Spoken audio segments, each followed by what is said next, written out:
नमस्कार। आप सभी का हमारी चैनल सनातन धर्म ज्ञान पर मैं एक बार फिर से आपका हार्दिक स्वागत करती हूँ।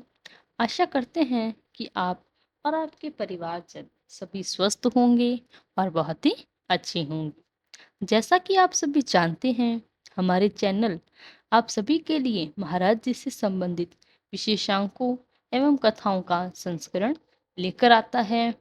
तो आज भी आपके लिए एक ऐसा ही विशेष अंक लेकर आए हैं। आशा करते हैं आपको अवश्य पसंद आएगा। तो बिना देर किए लेकर चलते हैं आपको आज के अद्भुत विशेषांक की ओर। वैसे तो महाराज जी की प्रत्येक लीला, प्रत्येक प्रसंग बड़े ही रहस्यमयी होते हैं और चकित करने वाले होते हैं, जिसमें कभी भी किसी को महाराज जी के विषय में यह ज्ञात नहीं हो पाता कि अगले ही क्षण वे कौन सी लीला, कौन सी रचना करने वाले हैं और अगले ही क्षण क्या कुछ हो सकता है, यह किसी को ज्ञात नहीं होता। लेकिन आप जानते हैं या आपने यह गौर किया होगा कि महाराज जी किसी भी चित्र में, माफ कीजिएगा, महाराज जी किसी भी छवि चित्र में, किसी भी प्रकार की महाराज जी की छवि हो, वह सदैव आपको एक कंबल अवश्य ओढ़े रहते हैं, क्योंकि उनकी लीलाओं एवं कथाओं को समान रहस्यमय बनाता है। जैसा कि आप सभी जानते हैं, महाराज जी बड़े ही रहस्यमय प्रकृति के रहे हैं, तो उसी प्रकार उनका यह अति प्रिय कंबल भी उतना ही रहस्यमय समेटे हुए हैं। इस विषय पर आज आपके समक्ष कुछ ऐसे घटनाक्रम साझा करेंगे जिससे आप यह सोचने पर अवश्य विवश हो जाएंगी कि महाराज जी कैसे कर रहे थे। इस कंबल अपने आप में कितना कौतूहल समेटे हुए हैं। एक बार की बात है, महाराज जी एक वृद्ध दंपत्ति के यहाँ रात्रि भोज के लिए गए। रात्रि भोज के बाद महाराज जी जो हैं आराम की अवस्था में, विश्राम की अवस्था में ऑफिस जाने लगे।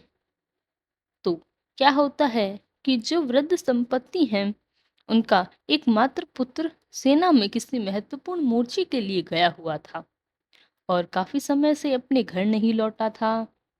तो महाराज जी को यह बात वृद्ध दंपत्ति ने बताई कि उनका बेटा काफी समय से उनसे मिलने नहीं आया है। तो इसी के साथ रात्रि भोज हो जाता है। महाराज जी विश्राम के लिए सोने ही जा रहे थे कि अचानक क्या होता है, महाराज जी को न जाने क्यों बड़े साहब बहुत ज्यादा पीड़ा, कष्ट का अनुभव होने लगता है।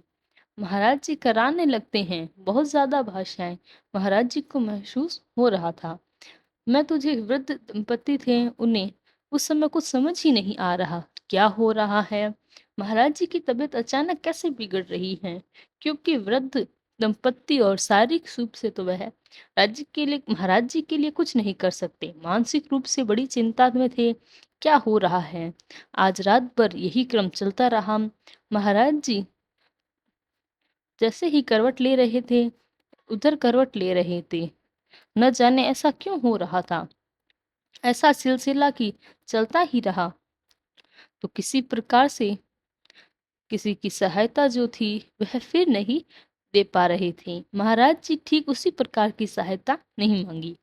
वह यही जो था, यह क्रम चलता है कि अब क्या होता है कि सुबह को ब्रह्म मुहूर्त में वृद्ध पिता को बुलाकर महाराज जी ने अपना कंबल दिया और कहने लगे कि जाकर इसे गंगा मैया को विसर्जित कर देना और भूलकर भी इसे खोलकर मत देखना। उस वृद्ध ने ऐसा ही किया।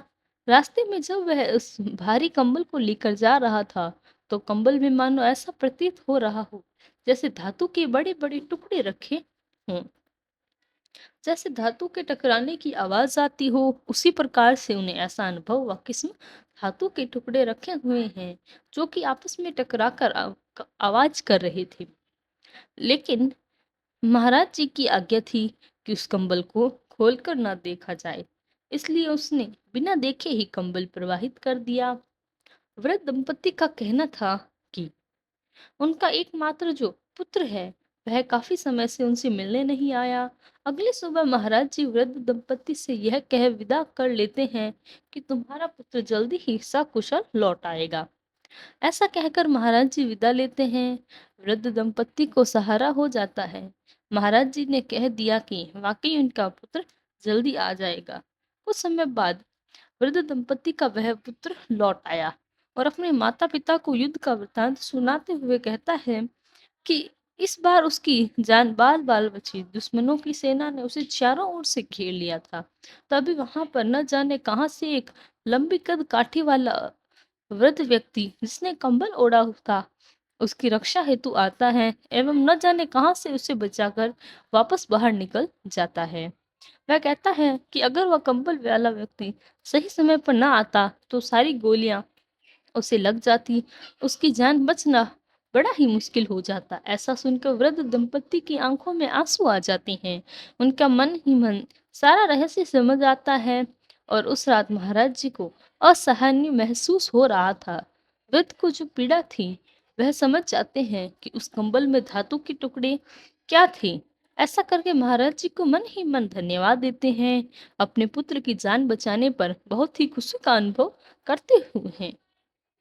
कई बार महाराज जी ने अपने समक्ष बैठे भक्तों को भी एक रहस्यमय प्रकार से कंबल से भोजन प्रदान किया और न जाने क्या क्या महाराज जी ने अपने संयोग से उस कंबल की मदद से भक्तों की कितनी सहायता की है। तो महाराज जी के जो रहस्यमय कंबल है उसके बारे में जितनी भी कहा जाए, जितना भी सोचा जाए, वह हमेशा रहस्य में ही प्रतीत होता है। तो होता क्या है कि महाराज जी जैसा आपने देखा ही होगा कि महाराज जी सदैव कंबल ओढ़े रहते हैं और कई ऐसे रहस्यमय दृश्यों ने भी बताया है कि महाराज जी का वह कंबल जो था वह पूर्ण रूप से अपनी ओर लपेटे रहते थे। चाहे चमकती हुई धूप हो, सर्दी हो, वर्षा हो, कभी भी खुद से उसको अलग नहीं करते थे। जिस प्रकार हनुमान जी को सिंदूर चोला अति प्रिय है उसी प्रकार महाराज जी को भी यह कंबल अति प्रिय था। कई ऐसे दृश्यों में महाराज जी के कंबल को भी चमत्कारिक और रहस्यमय बताया गया है, क्योंकि कई भक्तों को महाराज जी ने कंबल के भीतर हाथ डालकर प्रसाद आदि प्रकट कर वितरित किया, जिससे यह कहा जाता है कि इसमें महाराज जी की रहस्यमय लीला छुपी हुई है। एवं जब महाराज जी महाप्रयाण लिया तो महाराज जी ने अपना वह कंबल अपनी तहसील त्याग दिया, जिससे वह प्रतीत होता है कि महाराज जी ने अपनी सबसे प्रिय वस्तु महाप्रयाण से पहले स्वयं ही त्याग कर दी। तो यह था महाराज जी के कंबल की लीला।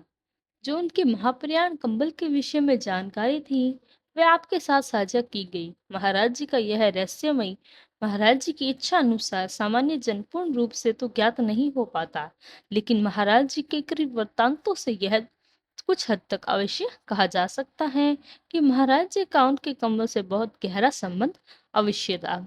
वर्तमान में भी यह कंबल महाराज जी के धाम श्री कैंची धाम में विराजमान है और उनके तख्त पर विराजमान है।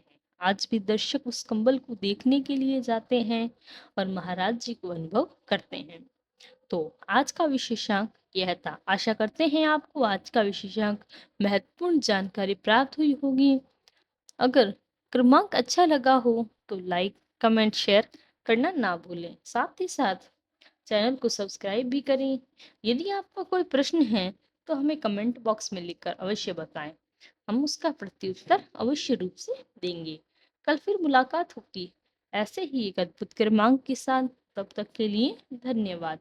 जय गुरुदेव।